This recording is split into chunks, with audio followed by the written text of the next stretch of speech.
The auction lasted 11 minutes. That was how long it took for every other bidder to look at the land, look at each other, and walk away. 32 farmers had driven out that morning, some from as far as Gordon and Valentine, their trucks kicking dust down Route 9 in the early cold.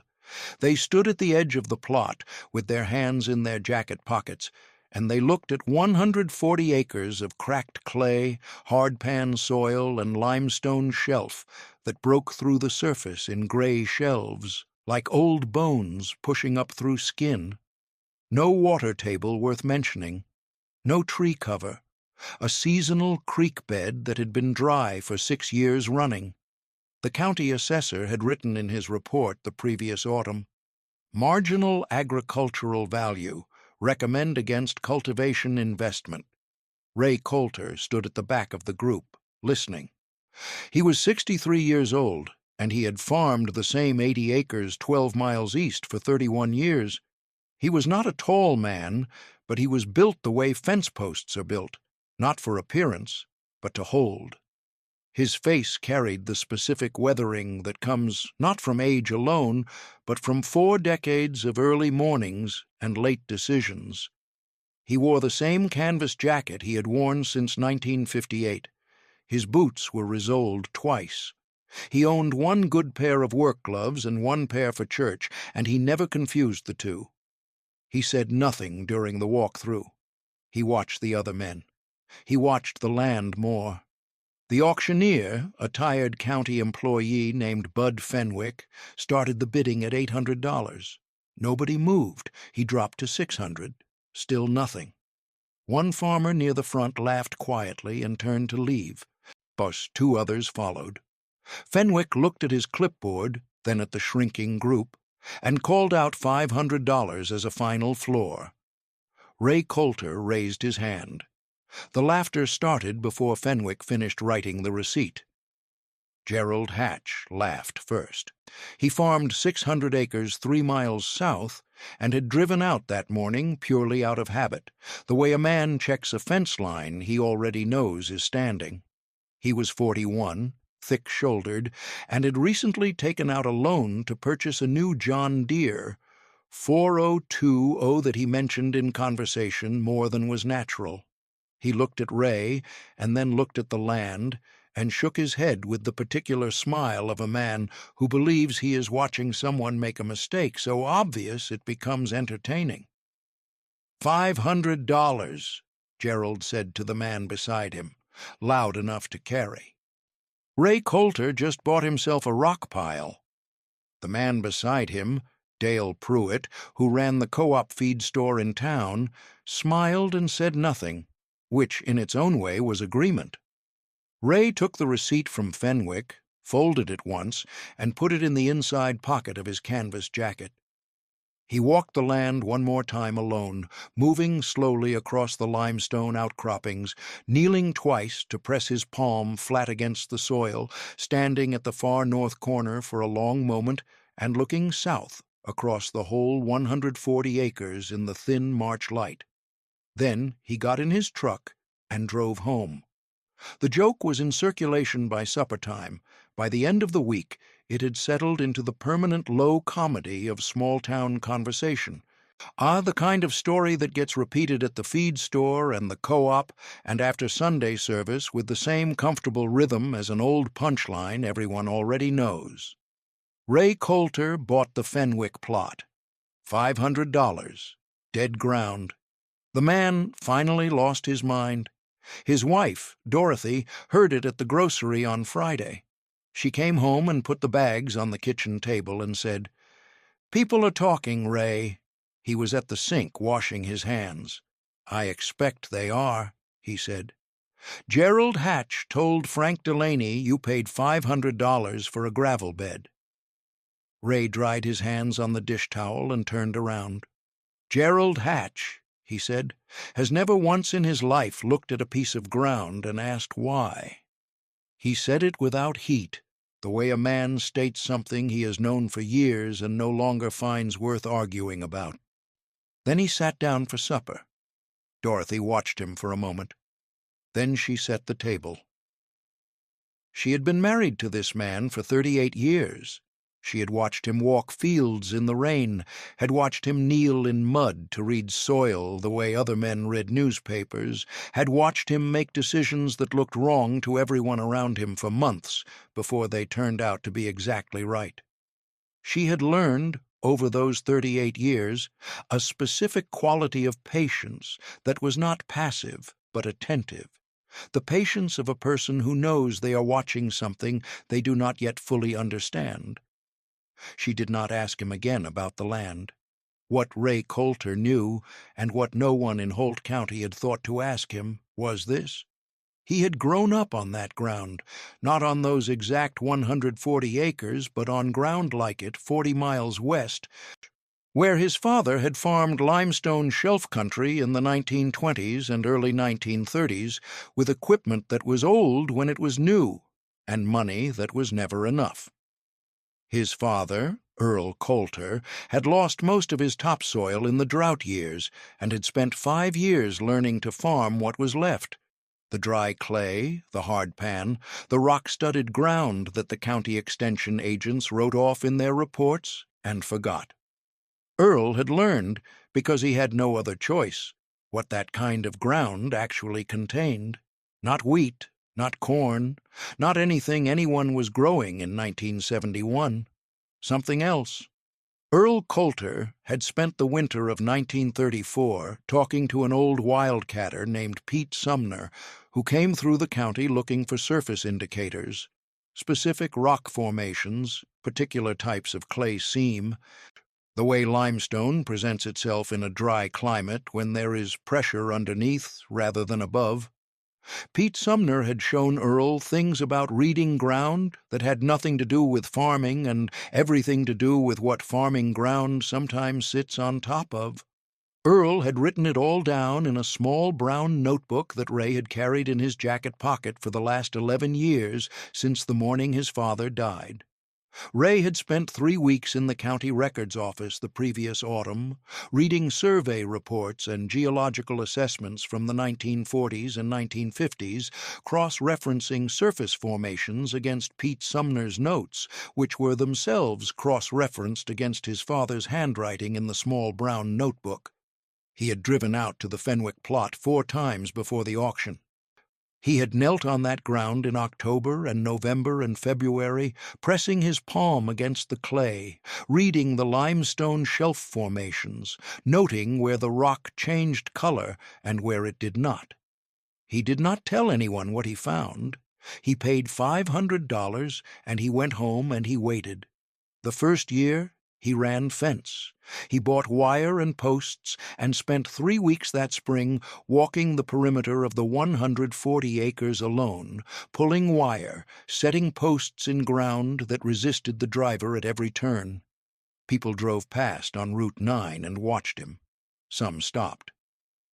Gerald Hatch stopped once in June, leaning out his truck window while Ray drove a fence post with a weight that was older than most of the trucks on the road. "What are you putting in, Ray?" Gerald called over. "Rock? That's about all that'll grow." Ray drove the post, checked the angle, moved to the next mark. "I'm asking," Gerald said. "I heard you," Ray said. Gerald drove away. In the fall of the first year, Ray spread a thin layer of composted manure across the north quarter, not because he expected to farm it, but because he wanted something living in the soil. He did not plant. He let the ground sit through the winter. Dorothy asked him once what his plan was, and he said the plan was to let the land tell him what it needed before he told it what he wanted. She nodded and said nothing more. The second year, he ran water. There was a shallow well on the adjacent property, owned by an old widow named Edna Strauss, who had no use for it, and charged him $8 a month to run a pipe from her land to his north fence line. He installed a simple gravity-fed trough system along the north quarter and let it seep slowly through the hard pan through the spring and summer. The ground did not transform. It remained what it was, dry, rocky, difficult. but the clay in the north quarter softened enough by August that Ray could kneel without his knee hitting limestone within 4 inches. The jokes continued through the second year, though with slightly less energy. Jokes about nothing happening have a limited lifespan. By the spring of 1973, the Fenwick plot had faded from active comedy into permanent background fact, the kind of story that gets a brief mention when Ray's name comes up rather than a full retelling. Gerald Hatch had his own problems by then. The 402 had needed 2 major repairs in 18 months, and the loan payments had not softened on his behalf. He still mentioned Ray's $500 rock pile when the opportunity arose, but there was less joy in it. Ray did not notice the shift. He was too busy reading the small brown notebook. The trucks arrived on a Thursday morning in October 1973. 3 of them. White, company-marked, with survey equipment loaded in the beds, total stations, leveling rods, aluminum cases that caught the morning light as they came down Route 9 from the north. They turned onto the Haskell property first, 2 miles up the road, and spent the better part of the day working that ground in a systematic grid. Ray watched them from his truck, parked at the edge of his land, for 40 minutes. He watched the way they moved, the specific equipment they were using, where they drove their stakes. He went home and took the small brown notebook from his jacket pocket and read Pete Sumner's notes for the 3rd time that week. Then he called Dorothy in from the garden and told her to sit down. "I think," he said carefully, "that we are about to have company." She looked at him. "What kind of company?" "The expensive kind," he said. The survey crew reached the Delaney property the following Tuesday. Dale Pruitt, who owned the feed store and farmed 40 acres on the side, saw them from his back field and drove into town to say something was happening. The word moved through Holt County, the way all important words move through small counties, faster than light, slower than fact. By Wednesday evening, the theory at the co-op was that Consolidated Western Resources out of Tulsa and was running preliminary surveys for a natural gas reserve that someone in their geology department had identified in a regional assessment the previous year.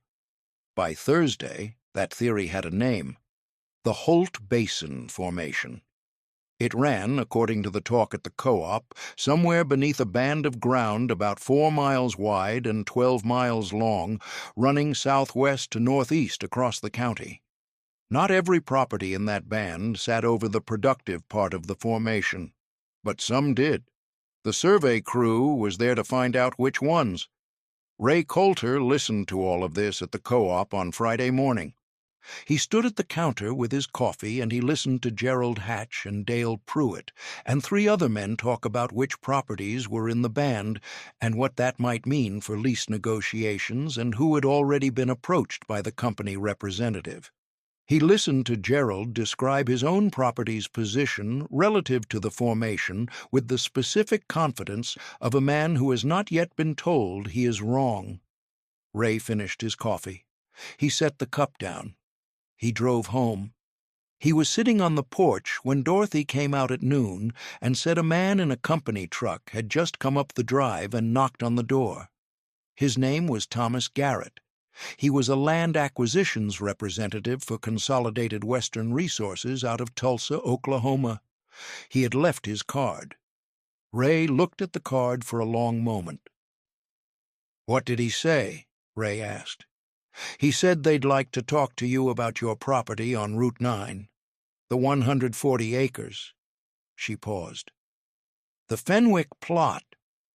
Ray put the card in his shirt pocket and stood up slowly. "Tell him to come back Monday," he said. Thomas Garrett came back Monday. He was 34 years old, well-dressed in the way of company men who work in the field. Not a suit, but clean clothes, new boots, a jacket with the company logo on the breast pocket. He carried a leather portfolio and spoke with the polished efficiency of a man who has had this particular conversation many times and has learned to move through it quickly.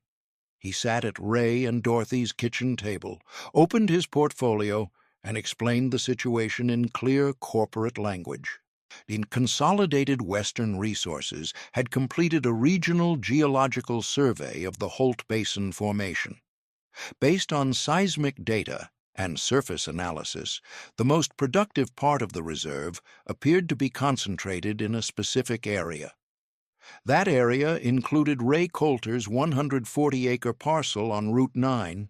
He offered Ray a lease arrangement, standard industry terms, signing bonus of $40,000, royalty rate of 12.5% on production. Company retains drilling rights in perpetuity. Ray listened to all of this without expression. When Garrett finished, Ray asked 3 questions. He asked what the company's internal geological assessment estimated as the reserve size beneath the parcel. Garrett said he was not at liberty to share that. Ray nodded.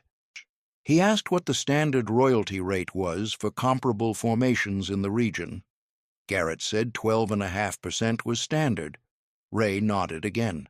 He asked how many other properties in the band had already signed. Garrett paused for the first time. "Several," he said. "Gerald Hatch?" Ray asked. Another pause. "I'm not able to speak to other landowners' negotiations." Ray stood up and extended his hand. "I'll think about it," he said.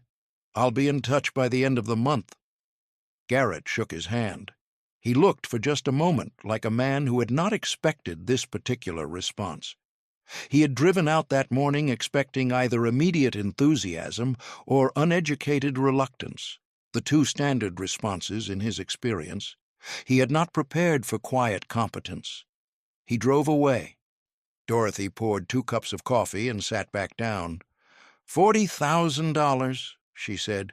Ray said. "That's 80 times what you paid for the land." "Yes," Ray said. She looked at him. "You're not going to take it." He wrapped both hands around his coffee cup. "Pete Sumner wrote something in his notes about a formation he assessed in Garfield County in 1937, he said. "He walked away from a 12.5% lease, held out for 18.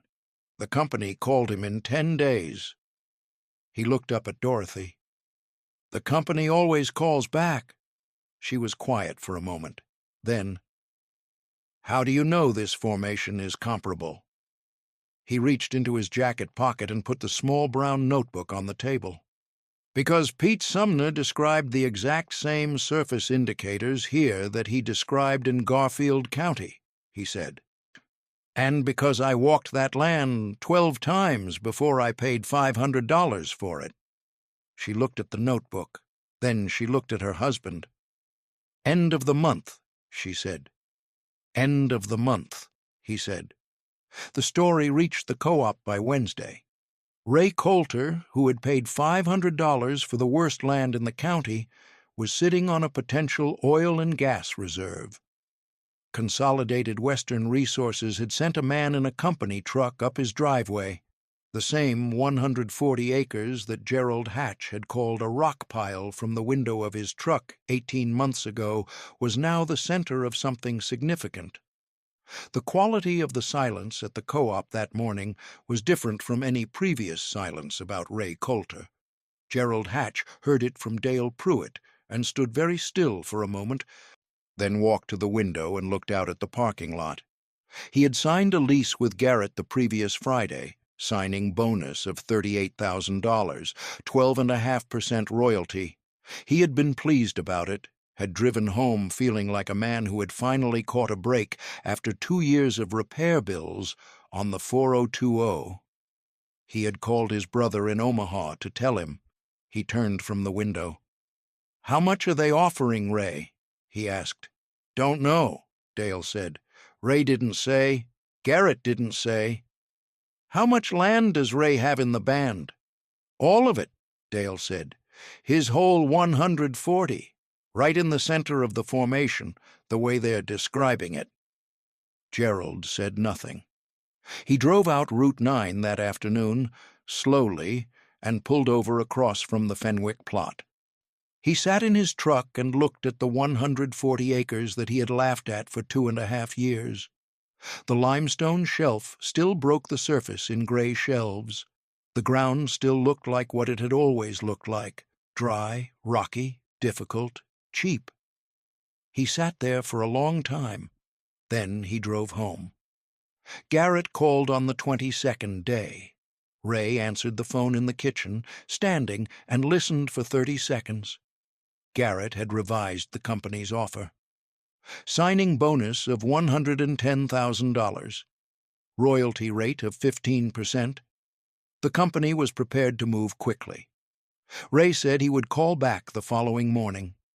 He hung up and stood at the kitchen window and looked out at his own east field, the 80 acres he had farmed for 31 years. The ground he knew the way he knew Dorothy's voice in another room. He stood there for a while. Then he went to the desk in the small room off the kitchen and wrote 4 numbers on a piece of paper, working through a calculation that Pete Sumner had described and his father had annotated and he had carried in his head since that October afternoon when he first knelt on the Fenwick plot and pressed his palm against the clay. He called a lawyer in Norfolk the next morning before he called Garrett. The lawyer's name was Henry Albers, and he had handled farm transactions in the region for 20 years. Ray explained the situation in plain terms. Albers listened, asked 4 questions, and told Ray what he needed to know. Ray thanked him, hung up, and called Garrett. He made a counteroffer, no lease, outright sale. He named a number. The line was quiet for 4 seconds. "Mr. Colter," Garrett said carefully, "that is significantly above what we—" "I know what you paid for the Delaney property," Ray said. "I know what you paid for the Haskell property. I know what Gerald Hatch signed for. I have the surface indicators Pete Sumner documented in 1937 for a comparable formation in Garfield County, and I know what that formation produced over 20 years. Your reserve assessment is conservative." He paused. "Tell your geology department to look at the northwest quadrant of my property, specifically the clay seam at the 12-foot depth marker. That is where the formation concentrates. That is what makes this parcel different from everything else in the band." Another silence. Longer.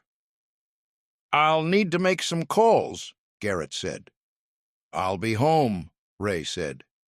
Consolidated Western Resources sent a senior geologist named Frank Hollis out the following week. He spent 2 days on the 140 acres with equipment Ray had never seen before, and 2 assistants who wrote things down without speaking. On the second afternoon, Hollis stood at the northwest quadrant for a long time. He knelt. He took a core sample. He walked back to his truck and sat in the cab with his maps for 40 minutes. He drove away without saying anything to Ray. 10 days later, Thomas Garrett came back up the driveway. He sat at the kitchen table again. Dorothy brought coffee again. Garrett opened his portfolio again. But this time he turned it to face Ray rather than himself, and the number at the top of the page was different from any number that had previously been discussed in that kitchen.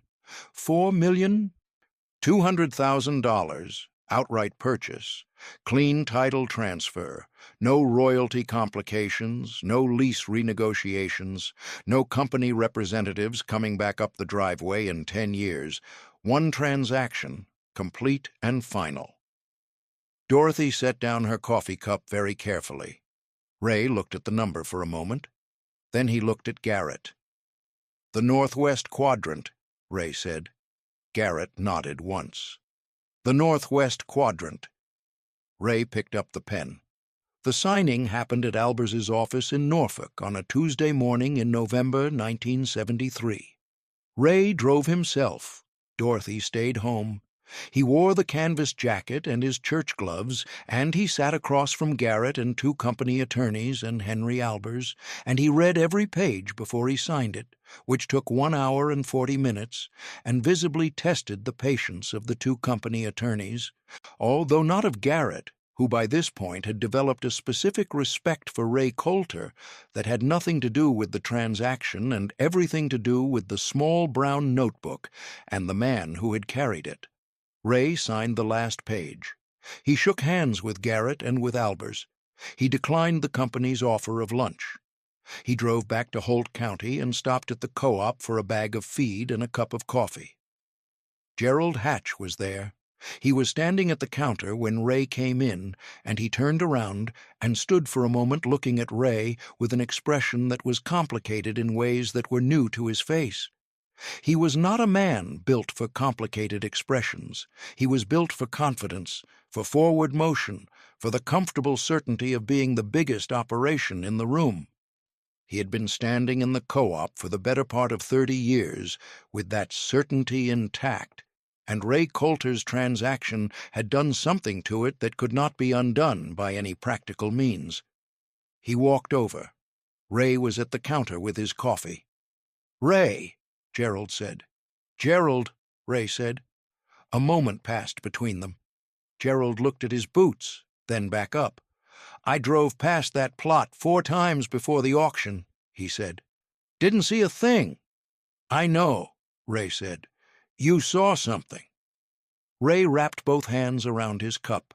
He was quiet for a moment, not performing the pause, but actually considering what he wanted to say, because Ray Colter did not speak carelessly, even when the words came easily. "My father spent a winter in 1934 listening to a man named Pete Sumner," he said. "Pete Sumner knew things about ground that had nothing to do with what ground grows and everything to do with what ground holds.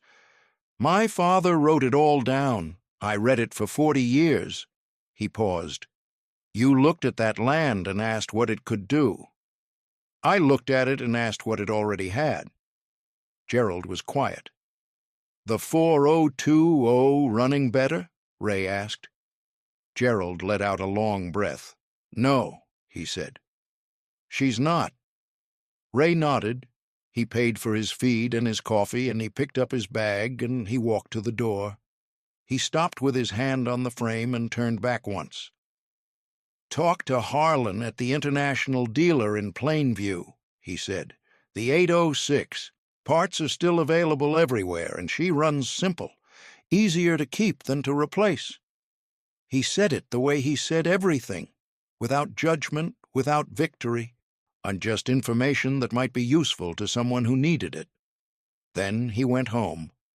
The story moved through Holt County the way a true story moves, which is to say, slowly and permanently. It did not become a joke. It became something else, a fact that people returned to when they needed to think about things, the way people return to certain objects that carry weight without being heavy. Gerald Hatch sold the 402 the following spring and bought an International 806. He never mentioned Ray's name without a specific quality of quiet in his voice that was not present before November 1973. He kept the receipt from the lease he had signed with Garrett in the desk drawer of his farm office, not as a reminder of what he should have done differently, as a reminder of what he had not thought to ask. Dale Pruitt, at the co-op, heard the full story eventually, not from Ray, who did not tell it, but from Henry Albers, who told it once at a chamber dinner and did not embellish a single detail because the details required no embellishment. Dale thought about it for a long time afterward. He thought about the specific sequence of events, the auction, the $500, the 2 years of fence and water and waiting, the notebook, the northwest quadrant, the number at the top of Garrett's page. He thought about the morning of the auction, standing in the thin March light looking at 140 acres of cracked clay and limestone, and the specific thing he had not done. He had not knelt down.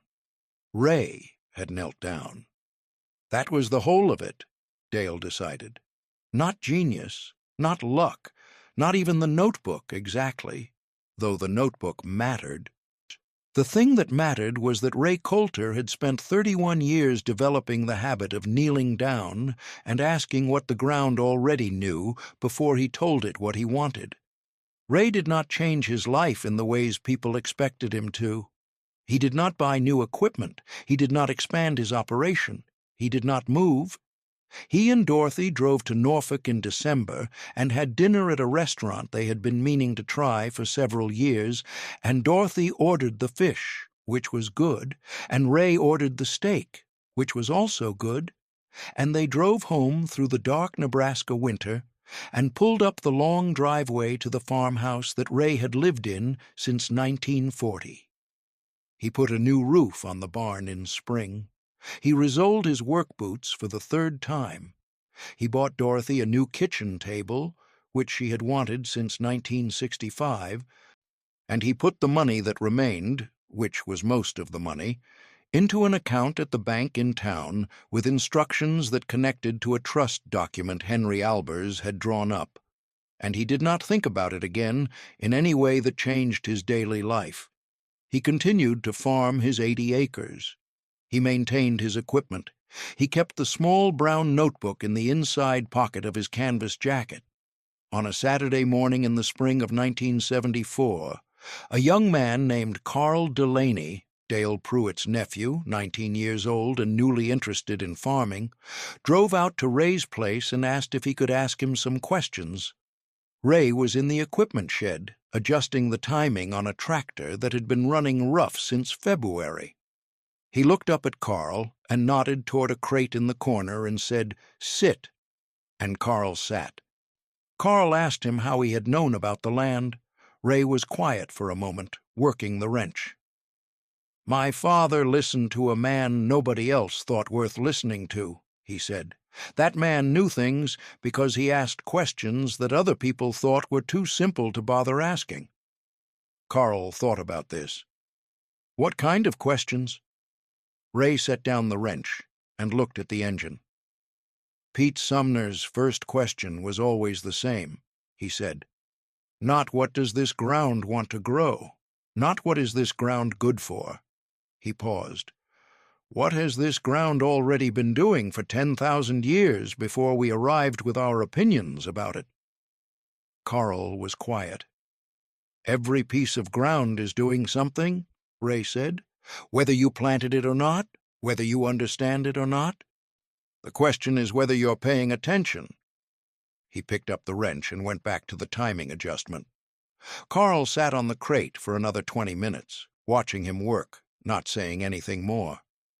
When he left, he drove slowly down the county road, looking at the fields on either side of him the way, perhaps, he had not looked at them before.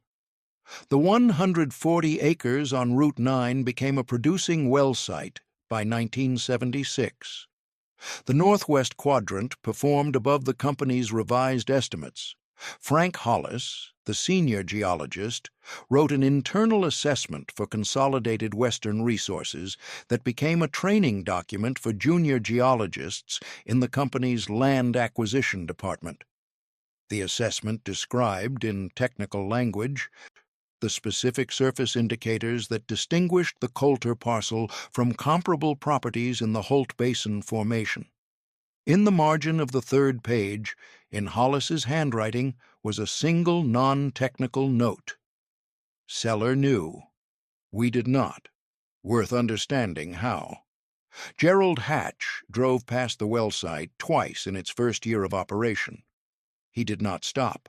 He had fields to tend and a loan to service and a 806 that ran, as Ray had promised, clean and simple. He was not a man given to extended regret, which was one of his better qualities, but he drove past slowly both times and looked. He had looked at that ground in March of 1971 for about 4 minutes. Ray had looked at it for 3 months before the auction and 31 years of general education before that. That was the distance between them, not intelligence, not luck, not even access to information. The small brown notebook had been his father's, but the habit of reading it of carrying it, of kneeling on ground and taking it seriously, had been Ray's own, built across a lifetime, available to no one who had not built it the same way. Some knowledge cannot be purchased. It can only be accumulated slowly by a person who has decided that the questions other people consider too simple are in fact the only questions worth asking. Ray Colter farmed his 80 acres until 1981, when his knees made the work impractical. He and Dorothy moved to a smaller house in town. He kept the canvas jacket, he kept the small brown notebook. He maintained his equipment until there was no longer equipment to maintain. The last entry in Pete Sumner's notes, which Ray had read many hundreds of times across many decades, was a single sentence in the wildcatter's loose handwriting, dated sometime in the early 1940s in a location the notebook did not specify. The ground does not hide what it contains. It simply waits for someone who knows how to look. Ray had underlined it once, lightly, in pencil. He had not needed to underline it again.